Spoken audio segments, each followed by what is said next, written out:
മാന്യപ്രേക്ഷകരെ നമസ്കാരം, വലിയ സ്നേഹ നമസ്കാരം. ഇന്ന് നമ്മുടെ വിശിഷ്ട അതിഥിയായിട്ട് ജയസൂര്യൻ സാർ വന്നിട്ടുണ്ട്. സാർ, നമ്മുടെ ചാനലിലേക്ക് സ്വാഗതം.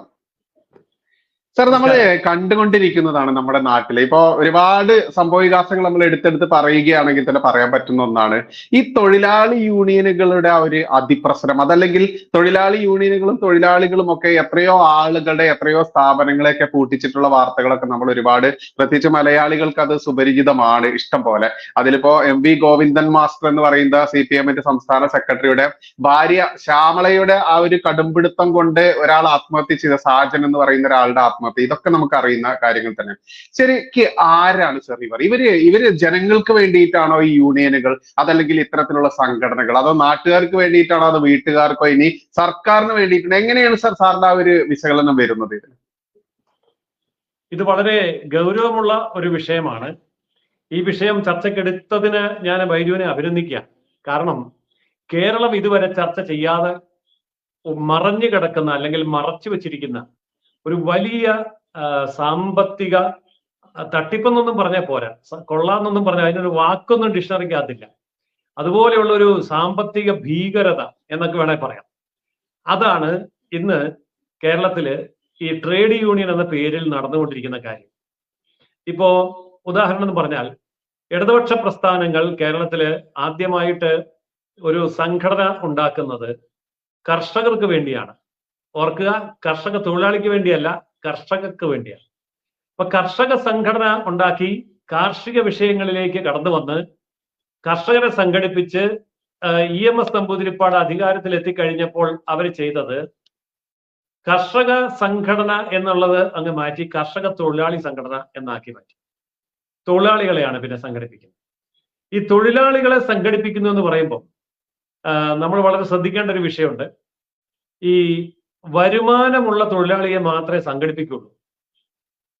ഉദാഹരണത്തിന്, ഓട്ടോറിക്ഷ ഓടിച്ചാൽ ഒരു ദിവസം 500 രൂപ മുതൽ 1000 രൂപ വരെ കിട്ടും. ഓട്ടോറിക്ഷയ്ക്ക് യൂണിയൻ ഉണ്ട്. അതുപോലെ തെങ്ങ് ചെത്തുന്ന തൊഴിലാളി സംഘടിപ്പിക്കും, തെങ്ങ് ചെത്തുന്ന തൊഴിലാളിക്ക് വരുമാനമുണ്ട്. അങ്ങനെ വരുമാനമുള്ള തൊഴിലാളികളെ സംഘടിപ്പിക്കുമ്പോൾ വരുമാനമില്ലാത്ത തൊഴിലാളികളെ സംഘടിപ്പിക്കുന്നില്ല. ഉദാഹരണം, വീടുകളിൽ ജോലിക്കും വേലയ്ക്കും നിൽക്കുന്ന വീട്ടുജോലിക്കാർ, വീട്ടുവേലക്കാർ, വേലക്കാരികൾ എന്നൊക്കെ പറയുന്ന ആൾക്കാരുണ്ടല്ലോ, ഇവർക്ക് യൂണിയൻ ഇല്ല. അത് LDF-നും ഇല്ല യൂണിയൻ, UDF-നും ഇല്ല യൂണിയൻ. അതുപോലെ ബംഗാളികൾ, ബീഹാറികൾ എന്നൊക്കെ പറഞ്ഞ ഒത്തിരി പേരോട് വന്നിട്ടുണ്ട്. അവർക്ക് യൂണിയൻ ഇല്ല. അവര് മലയാളി പണിയുന്നതിന്റെ 4 ഇരട്ടി പണിയും 3-1 കൂലി കൊടുത്താണ്. അവർക്ക് യൂണിയൻ ഇല്ല. അവർക്ക് തൊഴിലാളിയുടെ അവകാശവും വേണ്ട. ഇങ്ങനെ നോക്കുമ്പോൾ അസംഘടിത എന്നൊക്കെ പറഞ്ഞിട്ട് ഇവർക്ക് ഒരു ഓമന പേരും അങ്ങ് ഇട്ട് കൊടുക്കും. ഈ അസംഘടിത ഇവന്മാർ പറയുന്നത് ശുദ്ധ തട്ടിപ്പാണ്. ഇവ അസംഘടിതരായിട്ടുള്ളവരെ സംഘടിപ്പിക്കാൻ വേണ്ടിയാണല്ലോ ഈ ഇടതു മുന്നണിയും വലതു മുന്നണിയും ഉണ്ടായത്. അവര് അസംഘടിതരെ സംഘടിപ്പിച്ച് വോട്ട് ബാങ്കാക്കി മാറ്റിയാണല്ലോ മാറി മാറി അധികാരത്തിൽ എത്തുന്നത്. എന്നിട്ട് ഇവർ 75 കൊല്ലം കഴിയുമ്പോൾ ഇപ്പോഴും അസംഘടിത മേഖലയാണ് എണ്ണത്തിൽ കൂടുതൽ എങ്കിൽ ഇവരെന്തുകൊണ്ടാണ് ഇവരെ അസംഘടിതരാക്കി നിർത്തിയിരിക്കുന്നത്? ആരൊക്കെയാണ് ഈ അസംഘടിത മേഖല എന്ന് മുഴുവൻ പറയാൻ സമയമില്ല, എങ്കിലും ഞാൻ ചുരുക്കി എന്ന് പറയാം.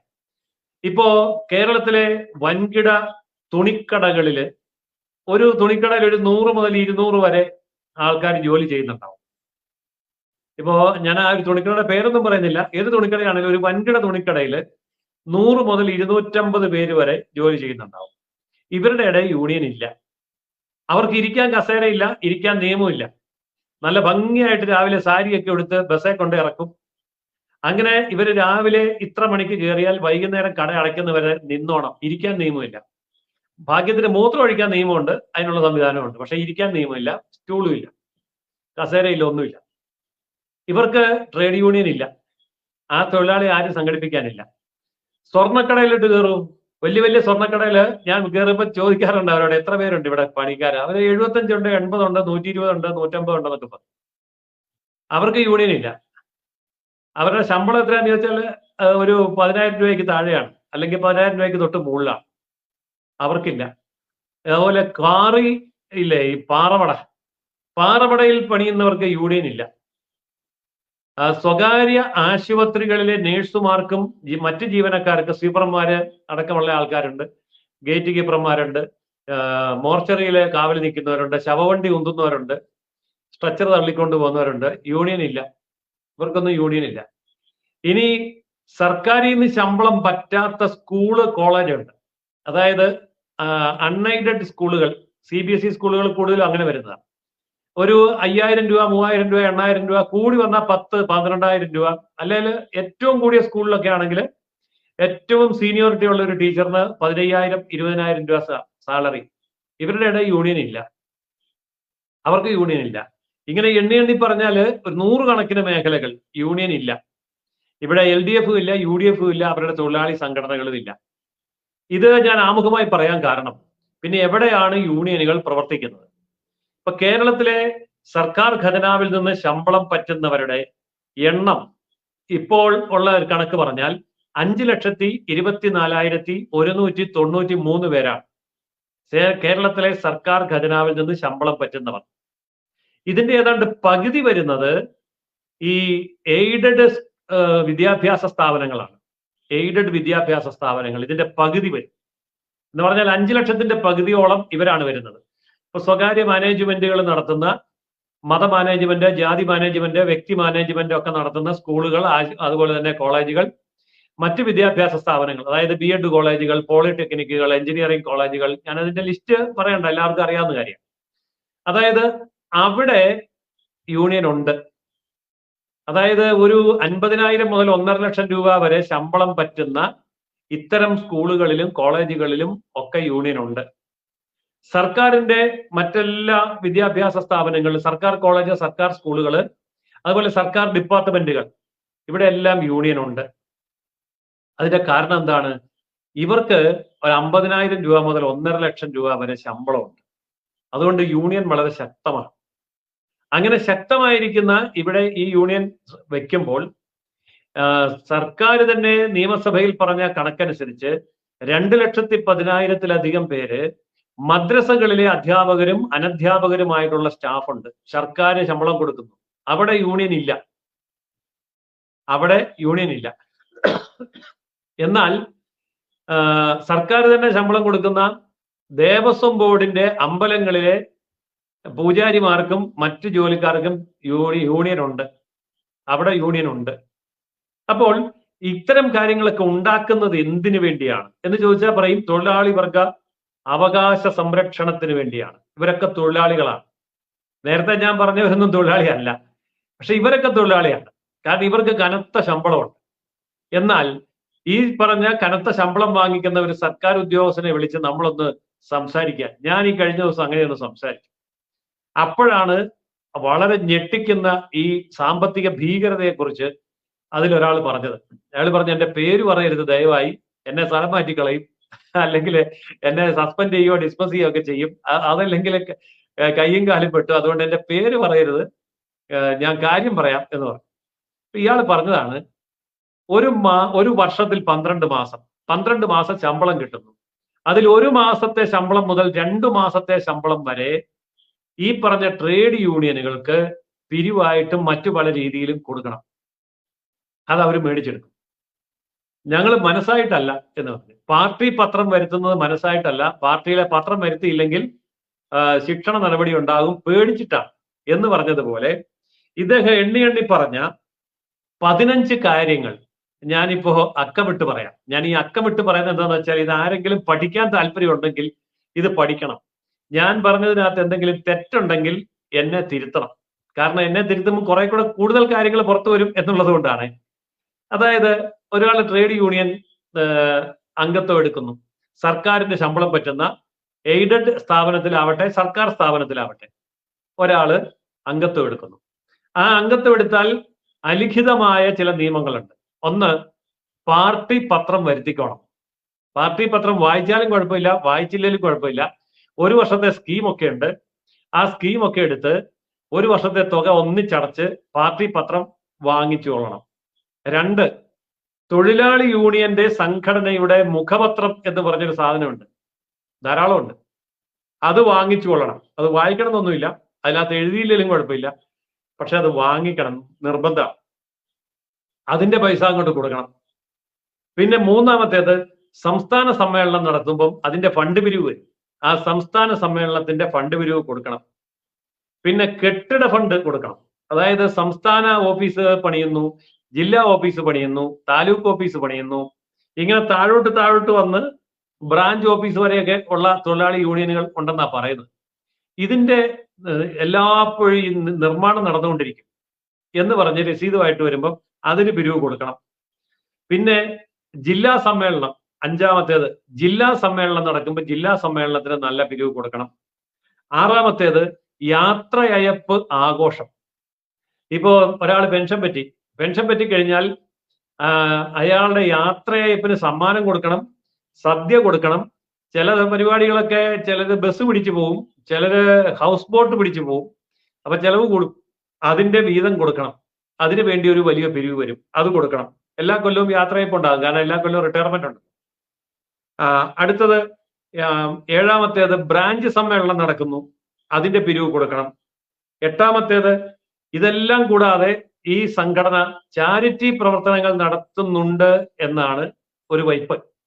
ആ ചാരിറ്റി പ്രവർത്തനം എന്താണെന്നൊന്നും ചോദിക്കരുത്, പക്ഷെ പറയുന്ന പൈസ കൊടുത്തോണം. ചാരിറ്റി പ്രവർത്തനത്തിലേക്ക് പറയുന്ന പൈസ കൊടുക്കണം. ഇനി സംഘടന ചിലപ്പോൾ കലാമേള നടത്തും, തൊഴിലാളി യൂണിയൻ സംഘടനയുടെ കലാമേള ഉണ്ടെങ്കിൽ ആ കലാമേളയ്ക്ക് പണം കൊടുക്കണം. ഇനി സെമിനാറുകൾ നടത്തും. ഇപ്പൊ കേന്ദ്ര ഗവൺമെന്റിന്റെ തെറ്റായ നയങ്ങൾക്കെതിരെയുള്ള സെമിനാർ, വർഗീയതക്കെതിരെയുള്ള സെമിനാർ, അന്താരാഷ്ട്ര സമാധാനത്തിന് വേണ്ടിയുള്ള സെമിനാർ, വേറെ ഏതെങ്കിലും രാജ്യത്ത് 2 പേര് കുത്തിച്ചത്തതിന്റെ പേരിലുള്ള സെമിനാർ, അവിടെ അവനിട്ട് വെടിവെച്ചതിന്റെ സെമിനാർ, ഇങ്ങനെ കുറെ സെമിനാർ ഉണ്ട്. ഈ സെമിനാറിനെല്ലാം പൈസ കൊടുത്തോണം. പിന്നെ അഖിലേന്ത്യാ സമ്മേളനത്തിന് പൈസ കൊടുക്കണം. കാരണം അഖിലേന്ത്യാ സമ്മേളനത്തിന് ആയിരക്കണക്കിന് പ്രതിനിധികൾ ഇവിടുന്ന് വടക്കേ ഇന്ത്യക്ക് പോകണം. അതിന് ട്രെയിനൊക്കെ പിടിക്കണം, നല്ല ചെലവാണ്. അപ്പോ അഖിലേന്ത്യാ സമ്മേളനത്തിന് പൈസ കൊടുക്കണം. പിന്നെ ഫെബ്രുവരി മാസം എന്ന് പറഞ്ഞൊരു മാസ കലണ്ടറിലുണ്ടെങ്കിൽ അഖിലേന്ത്യാ ബന്ധുണ്ട്. അത് നമ്മൾ പ്രത്യേകം ശ്രദ്ധിക്കേണ്ട കാര്യമാണ്. ഈ വർഷം മാത്രം ഈ സാധനം കണ്ടില്ല. കാരണം നമ്മളെപ്പോലെയുള്ള മാധ്യമ പ്രവർത്തകരും ഈ കേരളത്തിൽ മാത്രം നടത്തുന്ന ബന്ധിനെന്തിനാ അഖിലേന്ത്യാ ബന്ധം എന്ന് വിളിക്കുന്നതെന്ന് ചോദിച്ചുകൊണ്ടാണോ എന്നറിയത്തില്ല. ചരിത്രത്തിൽ ആദ്യമായിട്ട് ഈ ഫെബ്രുവരി മാത്രം അഖിലേന്ത്യാ ബന്ധ്, അല്ലെങ്കിൽ 2 ദിവസത്തെ അഖിലേന്ത്യാ ബന്ധം എന്നാ പറയുന്നത്. അപ്പോ അതിന് ഉണ്ടെങ്കിൽ അതിന് പൈസ കൊടുക്കണം. പിന്നെ സമരത്തിന്റെ വാഹന പ്രചരണ ജാഥ നിർബന്ധം. അപ്പൊ സമരത്തിന്റെ വാഹന പ്രചരണ ജാഥ സംസ്ഥാനം മുഴുവൻ നടക്കുന്നതിന് അതിന് പിരിവ് കൊടുക്കണം. പിന്നെ സമരം നടക്കുന്നിടത്തേക്ക് വാഹനം പിടിച്ചു പോകണം, ബസ്സൊക്കെ പിടിച്ച് AC ബസ്സൊക്കെ പിടിച്ചു പോകണം, അതിന് പൈസ കൊടുക്കണം. ഇതുകൂടാതെ ഇത്രയും കാര്യങ്ങൾ ഞാൻ പറഞ്ഞത് ഏതാണ്ട് ഒരു 13-14 കാര്യങ്ങൾ. ഇതിനൊക്കെ രസീതുള്ള കാര്യങ്ങളാണ്. അപ്പോൾ ഇതൊക്കെ രസീത് കിട്ടുന്നതായതുകൊണ്ട് നമുക്ക് ഇത് തെളിയിക്കാൻ പറ്റുന്ന കാര്യങ്ങളാണ്. ഇനി തെളിയിക്കാൻ പറ്റിയല്ലാത്ത ചില കാര്യങ്ങൾ, അത് നമുക്ക് തെളിയിക്കാൻ പറ്റിയല്ലാത്തതുകൊണ്ട് അതിന്റെ കണക്ക് എത്രയാണെന്ന് കിട്ടിയിട്ടില്ല. അതായത് ഇപ്പോ സ്ഥലം മാറ്റം വന്നു. അപ്പൊ സ്ഥലം മാറ്റം വന്നത് റദ്ദാക്കി പഴയ സ്ഥലത്തേക്ക് തന്നെ തിരിച്ചു വരണം. അങ്ങനെ തിരിച്ചു വരണമെങ്കിൽ എത്ര തുകയാ കൊടുക്കേണ്ടതെന്നുള്ളത് ആ ട്രേഡ് യൂണിയൻ തീരുമാനിക്കും. അതിനിപ്പോ ഒരു ഉദാഹരണം പറഞ്ഞാൽ, ഈ തിരിച്ചുവരവിന്റെ ആവശ്യം അനുസരിച്ചാണ്. ഉദാഹരണത്തിന് ഒരു സർക്കാർ ഡോക്ടറാണെന്നിരിക്കട്ടെ. ഒരു സർക്കാർ ഡോക്ടർ ഒരിടത്ത് 2-3 കൊല്ലം ഇരുന്നു. അപ്പോഴത്തേക്ക് അയാൾക്ക് അവിടെ പ്രൈവറ്റ് പ്രാക്ടീസ് ചെയ്യാൻ വേണ്ടി ധാരാളം രോഗികളെ കിട്ടി. ഈ രോഗികളിൽ നിന്ന് നല്ല വരുമാനമുള്ള ഒരു നല്ല സ്ഥലമാണ്. അങ്ങനെ ഇരിക്കെ ഇങ്ങനെ ഒന്ന് പിഴിയണം എന്ന് വെച്ചാൽ ഒറ്റ പണി ചെയ്താൽ മതി. ഒരു മനുഷ്യനും ആശുപത്രി വരികയില്ലാത്ത ദൂരമായിട്ട് ഇയാളെ ട്രാൻസ്ഫർ അടിക്കുക. അങ്ങനെ ട്രാൻസ്ഫർ അടിച്ച് വല്ല അട്ടപ്പാടിയിലോ മറയൂരോ എങ്ങാനും കൊണ്ടുപോയിട്ടാൽ സർക്കാർ ശമ്പളം അല്ലാതെ ഒന്നും കിട്ടുകയില്ല. പ്രൈവറ്റ് പ്രാക്ടീസിൽ ഒരു മനുഷ്യൻ വരിക. അപ്പോൾ ഈ ഡോക്ടർ എന്നാ ചെയ്യും? ഈ ഡോക്ടർ പോയി ട്രേഡ് യൂണിയനെ കാണും. എന്നിട്ട് പറയും, എന്നെ അട്ടപ്പാടിയിലും അവിടെ ഒന്നും കൊണ്ടിടരുത്, ഞാൻ ഇപ്പൊ ഇരിക്കുന്നിടത്ത് തന്നെ തുടരാൻ അനുവദിക്കണം. അങ്ങനെ തുടരാൻ അനുവദിക്കുമ്പോൾ അതിന് ഞാനൊരു സംഭാവന തരും. ഈ സംഭാവനയുടെ വലിപ്പമൊക്കെ എന്താന്ന് വെച്ചാൽ ഡോക്ടറുടെ വരുമാനം അനുസരിച്ചുള്ള വലിപ്പം. അപ്പോ ഡോക്ടർ ആയാലും നേഴ്സ് ആയാലും വേണ്ടപ്പെട്ട ആരാണേലും അവരവർക്ക് വേണ്ടപ്പെട്ടിടത്ത് ഇരിക്കാൻ വേണ്ടി സംഭാവന കൊടുക്കണം. ഇതിന് തെളിവില്ല കേട്ടോ, തെളിവ് കാണിക്കാൻ രസീതില്ല. അതുകൊണ്ട് എത്ര രൂപയാണെന്നൊന്നും അറിയത്തില്ല. ഇനി വേറെ ചില ട്രാൻസ്ഫർ ഉണ്ട്. എനിക്ക് ഇന്ന സ്ഥലത്തേക്ക് ട്രാൻസ്ഫർ തരികയാണെങ്കിൽ ഞാൻ ഇത്ര രൂപ തരാം. പണ്ടൊക്കെ ഈ GST വരുന്നതിന് മുമ്പ് ചെക്ക് പോസ്റ്റ് ഉണ്ടായിരുന്നു. അപ്പോൾ വാളയാർ ചെക്ക് പോസ്റ്റിലേക്ക് സ്ഥലമാറ്റം കിട്ടിയ ഒരു പ്യൂണായിട്ട് അവിടെ പോകണമെങ്കിൽ അന്ന് ലക്ഷങ്ങളല്ല കോടികളാണ് കൊടുത്തോണ്ടിരുന്നത്. അന്ന് കൊടുത്തുള്ളവർക്കറിയാം. അപ്പൊ വാളയാർ ചെക്ക് പോസ്റ്റിൽ അറ്റൻഡറോ പ്യൂണോ ആയിട്ട് പോകണമെങ്കിൽ ഇത്ര കോടി കൊടുക്കണം. എന്ന് പറയുമ്പോൾ അവിടെ എത്ര കോടി വരുമാനം ഉണ്ടായിട്ടാണ് ഇത്ര കോടി അങ്ങോട്ട് കൊടുക്കുന്നത്. അപ്പൊ ഇതിനൊന്നും കണക്കില്ല. അതുകൊണ്ട് ഞാൻ അതിന്റെ ആധികാരികമായ കണക്ക് അവതരിപ്പിക്കാൻ എനിക്ക് അറിയത്തുമില്ല. പക്ഷേ ഇങ്ങനെയൊക്കെയുള്ള ചില കാര്യങ്ങൾ ഇവിടെ നടക്കുന്നുണ്ട് എന്നുള്ളതാണ് വസ്തുത. ഇനി മറ്റൊരു കാര്യം, ഈ ഹിതപരിശോധന എന്ന് പറയും. ഇപ്പൊ KSRTC ഹിതപരിശോധന നടത്തി, നിലവിലുള്ള യൂണിയനൊക്കെ പോയി, രാഷ്ട്രീയമില്ലാത്ത വേറൊരു യൂണിയൻ ഇപ്പൊ അവിടെ ആധിപത്യം കിട്ടി എന്നൊക്കെ നമ്മൾ കേട്ടു. രാഷ്ട്രീയ പാർട്ടിയുടെ യൂണിയൻ ഇപ്പൊ KSRTC ഇല്ല. കാരണം ശമ്പളം ഇല്ല, പെൻഷൻ ഇല്ല, ഗ്രാറ്റുവിറ്റി ഇല്ല, ബോണസ് ഇല്ല, PF ഇല്ല, ഒന്നുമില്ല. അപ്പൊ പിന്നെ ആ യൂണിയൻ ആർക്കും വേണ്ട, ഭരണകക്ഷിക്കും വേണ്ട, പ്രതിപക്ഷത്തിനും വേണ്ട. അതുകൊണ്ട് ഭരണപക്ഷവും അല്ല പ്രതിപക്ഷവും അല്ലാത്ത ഒരു യൂണിയനാണ് ഇപ്പൊ KSRTCയിലെ ഏറ്റവും വലിയ യൂണിയൻ. അതുപോലെ KSEBയിലുണ്ട്, വാട്ടർ അതോറിറ്റിയിലുണ്ട്, അങ്ങനെ പലയിടത്തും യൂണിയനുകളുണ്ട്. ഈ യൂണിയനുകൾക്ക് ഹിതപരിശോധന നിർബന്ധമാണ്. അത് ഇടയ്ക്കിടയ്ക്ക് നടക്കും. എന്നാൽ ഹിതപരിശോധന ഇല്ലാത്ത ഒരു വലിയ മേഖലയുണ്ട്, അതാണ് അധ്യാപക മേഖല. എയ്ഡഡ് സ്കൂളുകളിലെ അധ്യാപകർ, അവിടെ ഒരു യൂണിയൻ പ്രവർത്തിക്കുന്നുണ്ട്. ഒരു യൂണിയൻ അല്ല, പല യൂണിയൻ പ്രവർത്തിക്കുന്നുണ്ട്. എന്നാൽ അവിടെ ഒരു ഹിതപരിശോധന വെക്കാവോ എന്ന് ചോദിച്ചാൽ ഇവരാരും സമ്മതിക്കില്ല. ഹിതപരിശോധന വെക്കണമെന്ന് നിർബന്ധമായിട്ട് ആരെങ്കിലും പറഞ്ഞാൽ അന്നേരം കേസിന് പോകും. പിന്നെ കേസും കോടതിയും കൂട്ടമായിട്ട് അവിടെ കിടന്നോളും. ഹിതപരിശോധന ഉണ്ടാകില്ല. കാരണം ഹിതപരിശോധന വന്നാൽ ഇവരുടെ സ്ഥാനങ്ങൾക്ക് ഇളക്കം തട്ടും. ഇളക്കം തട്ടിയാൽ വൻതോതിലുള്ള വരുമാന നഷ്ടം ഉണ്ടാകും. അതുകൊണ്ട് എത്ര കോടി രൂപ മുടക്കിയാണെങ്കിലും കേസിന് പോകും. അപ്പോൾ ഈ തരത്തിൽ ഉള്ള ഒരു വലിയ സാമ്പത്തിക ഭീകരത ഈ കേരളത്തിന്റെ ഉള്ളിൽ നടക്കുന്നുണ്ട്. ഈ സാമ്പത്തിക ഭീകരത എന്നൊക്കെ പറയുമ്പോൾ അത് എത്ര ഉണ്ടെന്നും കൂടി ഞാൻ കണക്ക് കൃത്യമായിട്ട് പറയാം. ഞാൻ നേരത്തെ സൂചിപ്പിച്ചു, കേരളത്തിലെ ഖജനാവിൽ നിന്ന് ശമ്പളം പറ്റുന്നവരുടെ എണ്ണം 5,24,193. ഇവർ ഒരു വർഷക്കാലം കൊടുക്കുന്ന ഈ ട്രേഡ് യൂണിയന് കൊടുക്കുന്ന പിരിവ് 1 മാസത്തെ ശമ്പളം മുതൽ 2 മാസത്തെ ശമ്പളം വരെയാണ്. ഞാൻ അത്രയൊന്നും കണക്ക് കൂട്ടുന്നില്ല. ഏറ്റവും കുറഞ്ഞ ഒരു കണക്ക് കൂട്ടിയാൽ ഒരാൾ ഒരു വർഷം 25,000 രൂപ കൊടുക്കുന്നു. ഇത് ഞാൻ പറഞ്ഞപ്പോ ഈ പറഞ്ഞ ഉദ്യോഗസ്ഥൻ ഞെട്ടിപ്പോയി. അയാൾ പറഞ്ഞു അത്രയൊന്നും അല്ല, 25,000-ലല്ല, 50,000 പോലും അല്ല എന്ന് പറഞ്ഞു. ഞാൻ വളരെ കുറഞ്ഞ ഒരു കണക്ക് കൂട്ടുകയാണ്. ഇപ്പൊ ഒരു പ്യൂൺ അറ്റൻഡർ അയാൾ ജോലി കയറിയേ ഉള്ളൂ, അയാളുടെ ശമ്പളം ഒരു 25,000 ഒക്കെ വരുന്നുള്ളൂ എങ്കിൽ ഈ ശമ്പളം എന്നൊക്കെ പറയുമ്പോൾ ഇവര് ബേസിക് പേ പറയും. ബേസിക് പേ മാത്രമല്ല, അതിന്റെ കൂടെ 5-6 കഷ്ണം കൂടെ വേറെ ഉണ്ട്. അപ്പൊ 25,000 രൂപ വെച്ച് ഒരു വർഷം 5,24,193 പേര് കൊടുക്കുകയാണ് ഇരിക്കുന്നത്. കൊടുത്തേ പറ്റൂ, ഇല്ലേ? ശരിയായ കൊടുക്കുന്നത് ചിലപ്പം LDF യൂണിയൻ ആകാം, UDF യൂണിയൻ ആകാം, ഏത് യൂണിയൻ ആണേലും, അല്ലെങ്കിൽ വ്യക്തികളുടെ പേരിലുള്ള യൂണിയൻ ആവാം, ഏത് യൂണിയൻ ആണേലും പൈസ കൊടുത്തേ പറ്റും. അങ്ങനെ 5,24,193 പേര് ഗുണം 25,000 സമം എത്ര വരുമെന്ന് നമ്മളൊന്ന് കണക്ക് കൂട്ടുക. ഞാൻ പറഞ്ഞിട്ട് വിശ്വസിക്കേണ്ട. ഈ ഞാൻ പറയുന്നത് കേൾക്കുന്ന ആർക്കും കാൽക്കുലേറ്റർ കയ്യിലുണ്ടല്ലോ, മൊബൈൽ ഉണ്ടല്ലോ, ഓൺ ചെയ്തിട്ടൊന്ന് കണക്ക് കൂട്ടി നോക്കുക. ആ തുക ഇതായിരിക്കും: 1,310,48,25,000 രൂപ ഒരു വർഷത്തെ വരുമാനമാണ്. അതായത് 1,310,48,25,000 രൂപ കേരളത്തിലെ സർക്കാർ ഖജനാവിൽ നിന്ന് ശമ്പളം പറ്റുന്ന ഉദ്യോഗസ്ഥരെ ഭീഷണിപ്പെടുത്തിയും സമ്മർദ്ദത്തിലാഴ്ത്തിയും പ്രലോഭിപ്പിച്ചും പിരിവ് മേടിക്കുകയാണ്. ഞാൻ നേരത്തെ പറഞ്ഞ 15 ഇനങ്ങളിലൂടെ പിരിവ് മേടിക്കുകയാണ്. അങ്ങനെ പിരിവ് മേടിക്കുമ്പോൾ ഈ പണം ആരുടെ കയ്യിലേക്ക് പോകുന്നു, ഏത് അക്കൗണ്ടിലാണ് കിടക്കുന്നത്, എത്ര രൂപയാണ് വരവ്, എത്ര രൂപയാണ് ചെലവ് എന്നുള്ളതിന് യാതൊരുവിധ ഓഡിറ്റിങ്ങും ഇല്ല.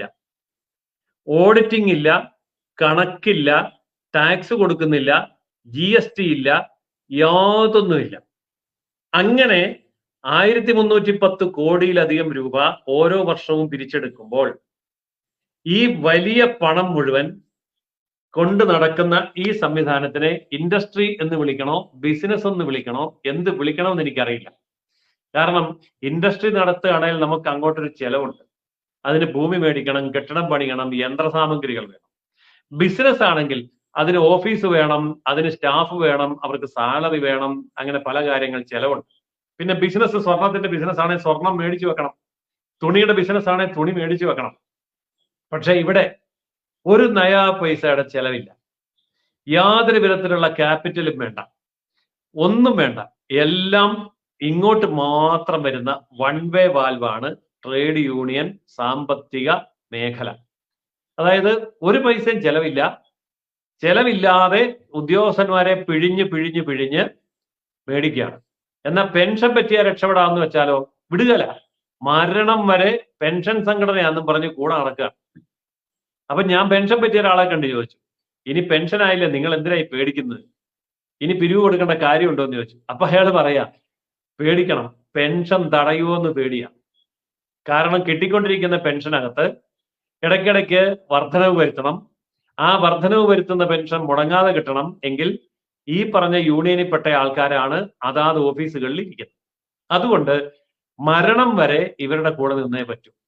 അപ്പൊ വേറൊരാൾ പറഞ്ഞു, മരിച്ചാലും വിടുകയല്ല സാറേ, കാരണം ഞാൻ മരിക്കുമ്പോൾ എന്റെ പെൻഷന്റെ പകുതി എന്റെ ഭാര്യയ്ക്കോ അല്ലെ മക്കൾക്കോ കിട്ടും. ആ പെൻഷനും കൂടെ തടയാതിരിക്കുന്നിടം വരെ, എന്ന് പറഞ്ഞാൽ മരിച്ചു കഴിഞ്ഞ് അടുത്ത തലമുറ മരിക്കുന്നത് വരെ ഇവൻ അടിമയാണ്, ട്രേഡ് യൂണിയന്റെ അടിമയാണ്. ഇതിനെ ആർക്കും ചോദ്യം ചെയ്യാൻ ധൈര്യമില്ല. ചോദ്യം ചെയ്താൽ അവനെ സ്ഥലം മാറ്റും, സസ്പെൻഡ് ചെയ്യും, ഡിസ്മിസ് ചെയ്യും, സാമ്പത്തിക കുറ്റകൃത്യങ്ങളിൽ കൊടുക്കും, അല്ലെങ്കിൽ പ്രൊമോഷൻ തടയും. അങ്ങനെ പല കാര്യങ്ങളുണ്ട്. അതുകൊണ്ട് ആർക്കും ശബ്ദമുയർത്താൻ ധൈര്യമില്ല. സർവീസിലിരിക്കുമ്പോൾ പലരും പറയും, ഞാൻ പെൻഷൻ ആയി കഴിഞ്ഞാൽ ഇതെല്ലാം കൂടെ വിളിച്ചു പറയും. പെൻഷൻ ആയി കഴിയുമ്പോഴാണ് പിന്നെ പെൻഷൻ സംഘടനക്കാർ കയറി പിടിക്കുന്നുണ്ട്, അതും മേല. ഇത് ഈ സംസ്ഥാനത്ത് നടക്കുന്ന ഒരു വലിയ സാമ്പത്തിക ഭീകരതയാണ്. ആർക്കും ശബ്ദിക്കാൻ ധൈര്യമില്ല, ആരും എതിരായിട്ടൊരക്ഷരം പറയില്ല. അപ്പോൾ പഞ്ചപുച്ഛമടക്കി ഇതിന്റെ പിന്നിലുള്ള രാഷ്ട്രീയ പാർട്ടിയുടെ മുമ്പിൽ ഇവർ അടിമകളെ പോലെ ജീവിക്കുകയാണ്. കേരളത്തിലെ സർക്കാർ ഖജനാവിൽ നിന്ന് ശമ്പളം പറ്റുന്ന 5.5 ലക്ഷത്തിൽ പരം വരുന്ന ആൾക്കാർ. ഇത് ഇവിടുത്തെ മാധ്യമങ്ങൾ ചർച്ച ചെയ്യില്ല, ഇവിടുത്തെ പത്രങ്ങളിൽ അച്ചടിക്കില്ല, ഇവിടെ വേറെ ഏതെങ്കിലും ഒരു മീഡിയ ഇതുപോലെ ചർച്ച ചെയ്തിട്ടുണ്ടോ എന്ന് എനിക്ക് അറിയില്ല. പക്ഷേ ഇതൊരു യാഥാർത്ഥ്യമാണ്. ഈ യാഥാർത്ഥ്യത്തെ കണ്ണു തുറന്ന് കണ്ടില്ല എന്നുണ്ടെങ്കിൽ സംഭവിക്കാൻ പോകുന്നത് അതിഭയങ്കരമായ ഭീകരതയാണ്. ഞാൻ അതും കൂടെ പറഞ്ഞ് അവസാനിപ്പിക്കാം. ഇന്ന് ഞാൻ ഈ വിഷയം പഠിച്ചുകൊണ്ടിരിക്കുന്ന സമയത്ത് TV-യിൽ ഒരു ന്യൂസ് വന്നു. കേരള സ്റ്റേറ്റ് ഇലക്ട്രിസിറ്റി ബോർഡ് അവരുടെ ശമ്പളം വർദ്ധിപ്പിക്കാൻ വേണ്ടി 1110 കോടി രൂപയും കൂടി അനുവദിച്ചു. അവരുടെ പെൻഷൻ വർദ്ധിപ്പിക്കാൻ വേണ്ടി 603 കോടി രൂപ അനുവദിച്ചു. ഇന്നത്തെ വാർത്തയാണ്. അപ്പോൾ ഇവിടെ ഒരു കാര്യമുള്ളത്, സർക്കാർ അറിയാതെയാണ് ഇലക്ട്രിസിറ്റി ബോർഡ് ഈ ശമ്പളവും പെൻഷനും വർദ്ധിപ്പിച്ചത്. എന്താ സർക്കാർ അറിയാതെ? ബാക്കി എവിടെയും സർക്കാരാണ് തീരുമാനിക്കുന്നത്, പക്ഷേ ഇലക്ട്രിസിറ്റി ബോർഡിൽ സർക്കാരല്ല തീരുമാനിക്കുന്നത്. ഇലക്ട്രിസിറ്റി ബോർഡ് കൂടുന്നു, അവർ തന്നെ അവരുടെ ശമ്പളം അങ്ങ് വർദ്ധിപ്പിക്കുന്നു, അവർ തന്നെ അവരുടെ പെൻഷൻ വർദ്ധിപ്പിക്കുന്നു. അപ്പോൾ നമ്മുടെ ഏറ്റവും വലിയ ചെലവ് വരുന്ന മേഖലയാണ് ഈ ശമ്പളവും പെൻഷനും എന്നറിയാം. ആ ശമ്പളവും പെൻഷനും ഇലക്ട്രിസിറ്റി ബോർഡ് പോലെയുള്ള സ്ഥാപനങ്ങളിൽ സർക്കാർ അറിയാതെ, നിയമസഭ ചർച്ച ചെയ്യാതെ, ഗസറ്റ് നോട്ടിഫിക്കേഷൻ ഇല്ലാതെ വെറുതെ അങ്ങ് കൂട്ടുക. പക്ഷെ ഇത് മുഴുവൻ താങ്ങേണ്ടതാരാണ്? ഇവിടുത്തെ ജനങ്ങളാണ്. അപ്പോൾ ഇത് ഒരു ഉദാഹരണം എന്നുള്ള മട്ടിൽ ഞാൻ പറഞ്ഞു എന്നേ ഉള്ളൂ. ഇതുപോലെ ധാരാളം ധൂർത്തുകളുണ്ട്. ഇപ്പോൾ കേരളത്തിന്റെ 10 ഇരട്ടി ജനസംഖ്യയുണ്ട് ഉത്തർപ്രദേശിൽ. കേരളത്തിലെ PSC മെമ്പർമാര് 21, ഉത്തർപ്രദേശില് 6 പേര്. കേരളത്തിന്റെ 10 ഇരട്ടി ജനസംഖ്യയുള്ള ഉത്തർപ്രദേശിലെ PSC-യിലെ 6 മെമ്പർമാര്, ഇവിടെ 21 മെമ്പർമാര്. മെമ്പർമാർക്ക് 3 ലക്ഷത്തിലധികം രൂപ ശമ്പളം, ആനുകൂല്യങ്ങൾ, പെൻഷൻ ഇങ്ങനെ അങ്ങ് പോവുകയാണ്. അതുപോലെ മന്ത്രിമാരുടെ പേഴ്സണൽ സ്റ്റാഫ് 2 കൊല്ലം തികച്ചാൽ അവർക്കുള്ള ആനുകൂല്യങ്ങൾ, പെൻഷന് അങ്ങനെ പോകുന്നു. ഇതെല്ലാം ഞാൻ വിശദീകരിക്കുന്നില്ല. ഇതെല്ലാം ഇവിടെ നടക്കുന്നത് എന്തുകൊണ്ടാണ്? ഈ ട്രേഡ് യൂണിയൻ എന്ന് പറയുന്ന ഭീകര പ്രസ്ഥാനം കേരളത്തെ വരിഞ്ഞു മുറുക്കിയിരിക്കുന്നത് കൊണ്ട് മാത്രം. കാരണം ഗവൺമെന്റിനെ നയിക്കുന്ന രാഷ്ട്രീയ പാർട്ടികളുടെ പിന്നിൽ പാറ പോലെ ഉറച്ചു നിന്ന് നീരാളി കൈകൾ കൊണ്ട് അവരെ വരിഞ്ഞു മുറുക്കി അവരുടെ ചോരയും നീരും ഊറ്റി കുടിച്ച് മുഖ്യമന്ത്രിയെയും പ്രതിപക്ഷ നേതാവിനെ അടക്കമുള്ളവരെ അടിമകളാക്കി വരച്ച വരയിൽ നിർത്തി ഭരണം നടത്തുന്നത് ഖജനാവ് അപ്പാടെ എടുത്തുകൊണ്ട് പോകുന്നു. മോഷ്ടിച്ചുകൊണ്ട് പോവുക, കൊള്ളയടിക്കാന്നൊക്കെ പറഞ്ഞാൽ ബാക്കി എന്തെങ്കിലുമൊക്കെ അവിടെ വെച്ചേക്കും. ഖജനാവെങ്കിലും ഇത് മൊത്തം ഖജനാവോടെ കൊണ്ടുപോകുന്നവന്മാരാണ് ഈ ട്രേഡ് യൂണിയൻ ഭീകരന്മാർ. ഇത് കേരളത്തിലെ ജനങ്ങൾ അറിയേണ്ട വിഷയമാണ്. ഇല്ലെങ്കിൽ സംഭവിക്കുന്നത് കേരളം അങ്ങേയറ്റം പാപ്പരത്വത്തിലേക്ക് പോകും. അടുത്ത തലമുറ ഇപ്പൊ തന്നെ നാട് വിട്ടു തുടങ്ങിയിരിക്കുന്നു. അതുകൊണ്ട് കേരളം അവശേഷിക്കണമെങ്കിൽ ഈ സാമ്പത്തിക ഭീകരന്മാരുടെ കയ്യിൽ നിന്ന് നമ്മുടെ സർക്കാർ ഉദ്യോഗസ്ഥന്മാരെ രക്ഷിക്കണം. സർക്കാർ ഉദ്യോഗസ്ഥന്മാരെ അടിമകളാണ്, അവരെ നിശബ്ദരാക്കപ്പെട്ടവരാണ്, അവരെ രക്ഷിക്കണം. ഒപ്പം സംസ്ഥാനത്തെയും രക്ഷിക്കണമെങ്കിൽ ഇത്തരം സാമ്പത്തിക ഭീകരതയുടെ സത്യാവസ്ഥ നമ്മൾ പരസ്യമായി ചർച്ച ചെയ്തേ പറ്റൂ എന്നുള്ളത് കൊണ്ടാണ് ഈ വിഷയം ഞാൻ ഇന്ന് അവതരിപ്പിച്ചത്. സർ, ഇതില് ഇപ്പൊ സാറ് പറഞ്ഞൊരു കൂട്ടത്തില് ചില സെലക്റ്റീവ് ആയിട്ടുള്ള ഇടങ്ങൾ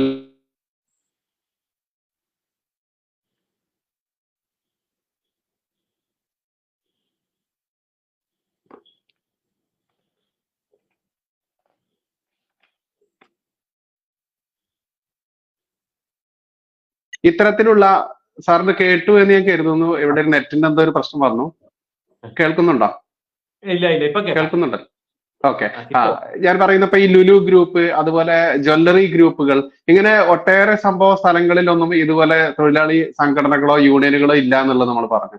അത് സെലക്റ്റീവ് ആണോ സാർ? അത് ഇവർ അറിഞ്ഞുകൊണ്ടുള്ളൊരു കൂട്ടുകച്ചവടമാണ്? തീർച്ചയായിട്ടും അതെ. കാരണമുണ്ട്.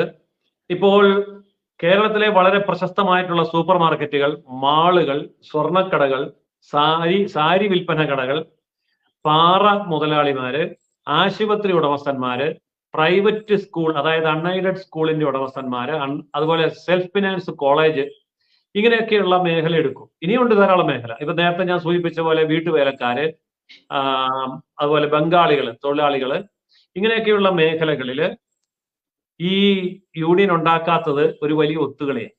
കാരണം യൂണിയൻ ഉണ്ടാക്കാതിരിക്കുകയാണെങ്കിൽ കോടിക്കണക്കിന് രൂപ പിരിവ് കൊടുക്കും ഈ പറഞ്ഞ മുതലാളിമാര്. ഇപ്പൊ ഒരു ഉദാഹരണം പറഞ്ഞാൽ ബാർ മുതലാളിമാര്, ഏതാണ്ട് 700ഓളം വരുന്ന കേരളത്തിലെ ബാറില് കോടിക്കണക്കിന് രൂപയാണ് ഇവർ പിരിക്കുന്നത്.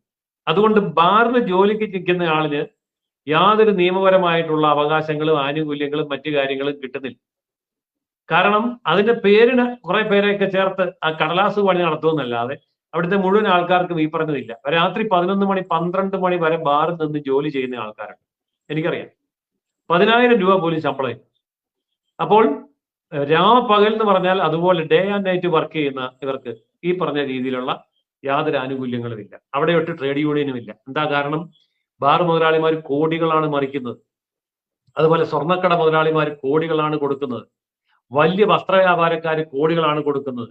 പാറ ക്വാറി മുതലാളിമാർ കോടികളാണ് കൊടുക്കുന്നത്. ആശുപത്രി ശൃംഖലകൾ നടത്തുന്നവർ കോടികളാണ് അവരോട് പിരിവ് മേടിക്കുന്നത്, പേടിപ്പിച്ചാണേലും.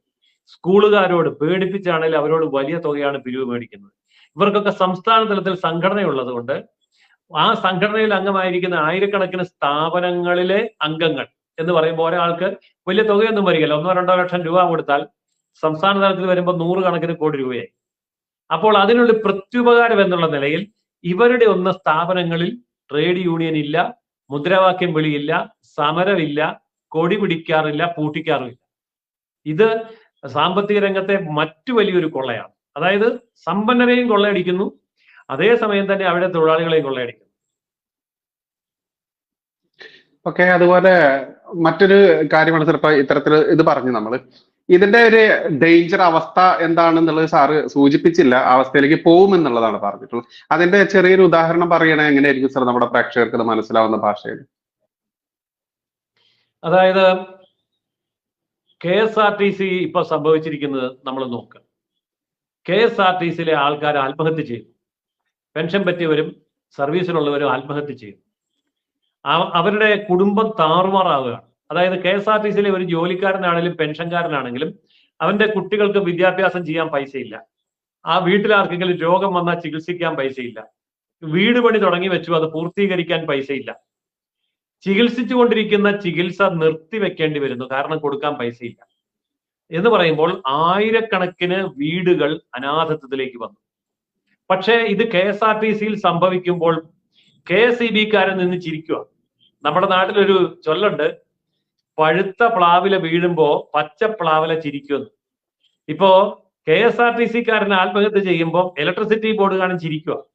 എടാ, ഞാൻ 8ാം ക്ലാസ് ഡ്രൈവർക്ക് 1.25 ലക്ഷം രൂപ ശമ്പളമുണ്ട്, നീ എന്തിനാ പോയി KSRTC കയറുന്നത്? കയറുകയാണെ ഞങ്ങളെ പോലെ ഇലക്ട്രിസിറ്റി ബോർഡിൽ കയറണ്ടേ എന്നും പറഞ്ഞ് ഇവൻ ചിരിക്കുക. ഇവന്റെ ചിരിയൊന്നും അധികം കാലം കാണുകയില്ല.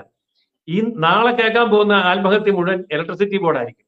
അന്നേരം കോളേജ് അധ്യാപകരും സ്കൂൾ അധ്യാപകരും ചിരിക്കും. നിങ്ങൾക്ക് KSEB ഞങ്ങളൊക്കെ ഉണ്ടോ, അവങ്ങളൊക്കെ നല്ല അധ്യാപകരാ. പക്ഷെ ഇപ്പൊ അധ്യാപകർക്ക് ഇത് തന്നെയാ വരാൻ പോകുന്നത്. അപ്പോൾ ഒരൊറ്റ ഉദാഹരണം ധാരാളം മതി. KSRTC ഇന്ന് KSRTCയിൽ സംഭവിക്കുന്ന കാര്യമാണ്. നാളെ ഈ 5.25 ലക്ഷം തൊഴിലാളികൾക്ക് സംഭവിക്കാൻ പോകുന്നത്. ഒരൊറ്റ ഉദാഹരണം പറയാം. DA കുടിശ്ശിക കൊടുത്തു തീർക്കാനുള്ളത് 40,000 കോടി രൂപയാണ്. ഈ 40,000 കോടി രൂപ പിണറായി വിജയനും VD സതീശനും കൂടെ കെട്ടിപ്പിടിച്ച് തലയങ്കുത്തി നിന്നാൽ പോലും ഉണ്ടാകുകയാണ്. എന്ന് പറഞ്ഞാൽ അത് സ്വാഹ ഗോപി വരച്ചതാണ്. അതായത് DA കുടിശ്ശിക എന്ന് പറയുന്നത് കേരളത്തിൽ നിന്ന് അപ്രത്യക്ഷമായി. ഇനി DA കുടിശ്ശിക എന്നല്ല, DA പോലും കിട്ടുകയില്ല. നമ്മൾ ഓർക്കണം, സർക്കാർ ഉദ്യോഗസ്ഥന്റെ അവകാശങ്ങൾ DA ഉണ്ട്, ക്ഷാമബത്ത, TA ഉണ്ട്, യാത്രാപ്പടി, HRA ഉണ്ട്, എന്ന് പറഞ്ഞാൽ വീട്ടുവാടക അലവൻസ് ഉണ്ട്. അപ്പോൾ ഈ HRA കിട്ടാൻ പോകുന്നില്ല, ഈ DA കിട്ടാൻ പോകുന്നില്ല, ഈ TA കിട്ടാൻ പോകുന്നില്ല. അതുപോലെ ഇവർക്ക് മറ്റു പല ആനുകൂല്യങ്ങളുമുണ്ട്. ഇൻഷുറൻസ് ഉണ്ട്, അതിന് കിട്ടാൻ പോകുന്നില്ല. കാരണം ഇൻഷുറൻസ് സർക്കാരിന്റെ വിഹിതം സർക്കാർ അടക്കിയല്ല. ഇവരുടെ കയ്യിൽ നിന്ന് മേടിക്കെടുക്കുന്ന ഇൻഷുറൻസ് പോലും, ആ പണം പോലും ഇൻഷുറൻസ് കമ്പനിയിൽ അടക്കിയല്ല. അപ്പൊ ഇവൻ ആശുപത്രിയിൽ കിടന്നാൽ ഇൻഷുറൻസ് ഇല്ല. പിന്നെ ഇവരുടെ കുട്ടികൾക്കുള്ള പഠന സഹായമില്ല, കുടുംബാംഗങ്ങൾക്കുള്ള ചികിത്സാ സഹായമില്ല. ചുരുക്കി പറഞ്ഞാൽ ബേസിക് പേ കഴിഞ്ഞിട്ടുള്ള ഒന്നും ഉടനെ എങ്ങും കിട്ടാൻ പോകുന്നില്ല. ഇനി പെൻഷൻ പറ്റിയാൽ ഗ്രാറ്റുവിറ്റി കിട്ടും, അല്ലെങ്കിൽ PF കിട്ടും. പെൻഷൻ കറ്റുള്ള ഗ്രാറ്റുവിറ്റി ഇപ്പോ ഇല്ല. PF 6 കൊല്ലം കൊണ്ട് കുറേശ്ശെ തരുമെന്ന് പറയുന്നു. അപ്പോൾ ബേസിക് പേ കഴിഞ്ഞിട്ടുള്ള എല്ലാ കാര്യങ്ങളും ഒന്നൊന്നായിട്ട് മുടങ്ങിക്കൊണ്ടിരിക്കുകയാണ്. ഇപ്പോഴും ഈ പാവ സർക്കാർ ഉദ്യോഗസ്ഥന്മാര് ഇതൊന്നും മനസ്സിലാക്കിയിട്ടില്ല. അവരെ മുഴുവൻ മസ്തിഷ്ക പ്രക്ഷാളനം നടത്തി കോഴിക്ക് മുല വരുമെന്ന് പറയുന്ന പോലെ തന്നെയാണ് TA കിട്ടും, DA കിട്ടും, HRA കിട്ടും, പ്രോവിഡന്റ് ഫണ്ട് കിട്ടും, ഗ്രാറ്റുവിറ്റി കിട്ടും എന്നൊക്കെ പറയുന്നത് കോഴിക്ക് മുല വരുമെന്ന് പറയുന്ന പോലെയാണ്. ഈ പറഞ്ഞ ബുദ്ധിജീവികളാണെന്ന് ധരിക്കുന്ന കേരളത്തിലെ സർക്കാർ ഉദ്യോഗസ്ഥന്മാര് ഇത് തിരിച്ചറിയുന്ന ഒരു ദിവസം ഉണ്ടാവും.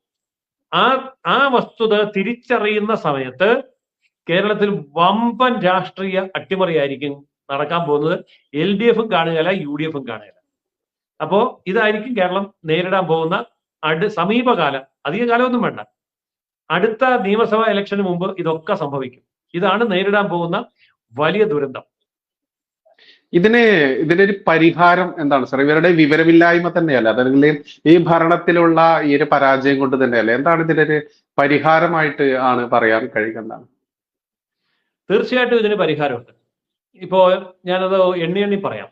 ഒന്ന്, ഈ മന്ത്രിമാരുടെ പേഴ്സണൽ സ്റ്റാഫ് 2 കൊല്ലം കൂടുമ്പോൾ വിരമിക്കുന്ന പരിപാടി അവസാനിപ്പിക്കുക.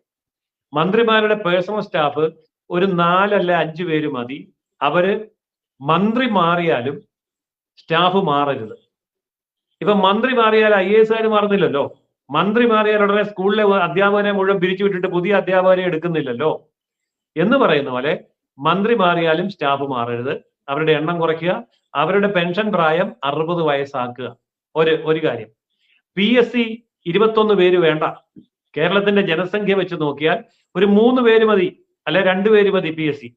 അവർക്ക് 3.5 ലക്ഷം 4 ലക്ഷം ശമ്പളം വേണ്ട. അവർക്കൊരു 50,000 രൂപ ശമ്പളം മതി. പിന്നെ ഇവർക്കുള്ള പെൻഷൻ, ഇങ്ങനെയുള്ള പെൻഷൻ കട്ട് ചെയ്യുക. അവർക്ക് എന്തിനാ പെൻഷൻ? അവർ 2 കൊല്ലം 3 കൊല്ലം ഇരിക്കുന്നു, എന്നിട്ട് ജീവിതകാലം മുഴുവൻ പെൻഷൻ മേടിക്കേണ്ട കാര്യമില്ല. അതുപോലെ തന്നെ ഇപ്പൊ മുഖ്യമന്ത്രിയുടെ 45 അകമ്പടി വാഹനം വേണ്ട, 2 അകമ്പടി വാഹനം മതി. മുന്നിലും പുറകിലും ഓരോ പോലീസ് ജീപ്പ് മതി. ചെലവ് കുറയ്ക്കാവുന്ന കാര്യമാണ്. പിന്നെ കേരള സഭ, നവകേരള സഭ, ഇതെന്നൊക്കെ പറഞ്ഞ് കോടാനുകോടി രൂപ ചെലവെഴുതി പാർട്ടി അടിച്ചെടുത്തോണ്ട് പോകുന്നുണ്ട്. ഇത്തരം ആഘോഷങ്ങളൊക്കെ നിർത്തുക. ഇങ്ങനെ ധൂർത്തും ആഘോഷവും ചെലവെഴുത്തും നിർത്തുക. ഇന്നിപ്പോ കേരള ഗവർണർ നല്ല കാര്യം ചെയ്തിട്ടുണ്ട്. വൈസ് ചാൻസലർമാര് കേസ് കളിക്കുന്നുണ്ടെങ്കിൽ പോക്കറ്റിൽ നിന്ന് പൈസ എടുത്ത് കളിച്ചാൽ മതി, സർക്കാരിന്റെ പൈസ വേണ്ട എന്ന് പറഞ്ഞിട്ടുണ്ട്. അതുപോലെ ഈ കേസ് നടത്തിപ്പെന്നൊക്കെ പറയുന്നത് വലിയ തട്ടിപ്പാണ്. ഇപ്പൊ ഒരു വക്കീലിന് 2 കോടി കൊടുത്തു എന്ന് പറഞ്ഞ് ചെലവെഴുതും. എന്നിട്ട് വക്കീലിന് 2 ലക്ഷം കൊടുത്തിട്ട് ബാക്കി ഇവൻ തിരിച്ചു മേടിക്കുന്ന പരിപാടിയാണോ ഇല്ലയോ എന്ന് ആർക്കറിയാൻ പറ്റും? അറിയാൻ പറ്റില്ല. കോടിക്കണക്കിന് രൂപ. അതുപോലെ MLA-മാര്, MP-മാര്, മന്ത്രിമാര്, ഇവരൊക്കെ ഈ ചികിത്സാ സഹായത്തിന് പരിധിയില്ല. ഇന്നലെ പറയുന്ന കേട്ടിട്ട് MLA മേടിച്ചത് 1,90,00,000 രൂപ ചികിത്സ എഴുതി കൊടുക്കുകയാണ് അപ്പൊ തന്നെ. അപ്പോ MLA-ക്ക് കണ്ണട മേടിക്കണം, 1,00,000 രൂപയുടെ കണ്ണട മേടിക്കുന്നു. ഇങ്ങനെയൊക്കെയുള്ള പച്ചയായ ധൂർത്ത്, ഈ പച്ചയായ ധൂർത്ത് അനുവദിക്കില്ല എന്നൊരു തീരുമാനമുണ്ടായാൽ ആ തീരുമാനത്തിൽ നിന്ന് ഉണ്ടാകുന്ന സാമ്പത്തികം മതി കേരളത്തിന്റെ എല്ലാ പ്രശ്നങ്ങളും പരിഹരിക്കാനും പാവപ്പെട്ടവന്റെ ക്ഷേമ പെൻഷൻ കൊടുക്കാനും. ഓക്കെ, ഇനി എന്തെങ്കിലും വിട്ടുപോയിട്ടുണ്ടോ സർ? എന്തെങ്കിലും കൂട്ടിച്ചേർക്കേണ്ട ഭാഗങ്ങളുണ്ടോ? ധാരാളം കാര്യങ്ങൾ വിട്ടുപോയിട്ടുണ്ട്, കൂട്ടിച്ചേർക്കാൻ നിരവധി കാര്യങ്ങളുണ്ട്. പക്ഷെ നമുക്കത് പ്രത്യേകം എപ്പിസോഡുകളായിട്ട് ചെയ്യേണ്ടി വരും. ഓക്കെ അത്ര ഓക്കെ ഭീകരമാണിത്. അതുകൊണ്ട് നമുക്ക് ഇന്ന് നമ്മളിത് കേൾവിക്കാരെ ബോറടിപ്പിക്കണ്ട. ഇതൊരു തുടക്കമാണ്. ഇതുപോലെ ഓരോരോ പാർട്ടായിട്ട് എടുത്തിട്ട് നമുക്കിത് ഭാവിയിൽ ചർച്ച ചെയ്യാം. ഓക്കെ, മാന്യ പ്രേക്ഷകരെ, ഞങ്ങൾ ഇന്ന് വെച്ചത് കർഷകന്മാരുടെ ഒരു വിഷയമായിരുന്നു സത്യത്തിൽ ഇന്ന് ചർച്ചയ്ക്ക് വെച്ചിരുന്നത്. പക്ഷേ ജയസൂര്യൻ സാർ പ്രത്യേകം പറഞ്ഞ ഈ ഒരു വിഷയം വലിയൊരു ഗൗരവമായിട്ടുള്ള വിഷയമാണ്, ഇത് ചെയ്യാന്ന് പറഞ്ഞുകൊണ്ട് സാറിന്റെ ആ ഒരു നിർദ്ദേശം കൊണ്ട് കൂടിയാണ് ഈ ഒരു വിഷയം ചെയ്തത്. കാരണം മാധ്യമങ്ങൾ പറയാൻ ഭയക്കുന്ന വിഷയങ്ങൾ തന്നെയാണ് നമ്മൾ ഇത്തരം ചർച്ചകളിലൂടെ കൊണ്ടുവരാൻ ഉദ്ദേശിക്കുന്നത്. അതുകൊണ്ട് മാന്യ പ്രേക്ഷകർക്കും ഇതുപോലെയുള്ള നിങ്ങളുടെ മനസ്സിൽ തോന്നുന്ന വിഷയങ്ങൾ ഇവിടെ സജഷൻ വെക്കാം എന്നുള്ളത് കൂടി പറഞ്ഞുകൊള്ളട്ടെ. തൽക്കാലം സാർ പറഞ്ഞ പോലെ അടുത്ത എപ്പിസോഡിൽ ഇതിന്റെ തുടർച്ചയായിട്ട് തന്നെ ഇതുമായി ബന്ധപ്പെട്ട ഒരുപാട് പറയേണ്ട അതല്ലെങ്കിൽ വെളിച്ചം കാണിക്കേണ്ട വിവരങ്ങളുമായി വീണ്ടും നമ്മൾ വരും. തൽക്കാലം നമുക്ക് സാർ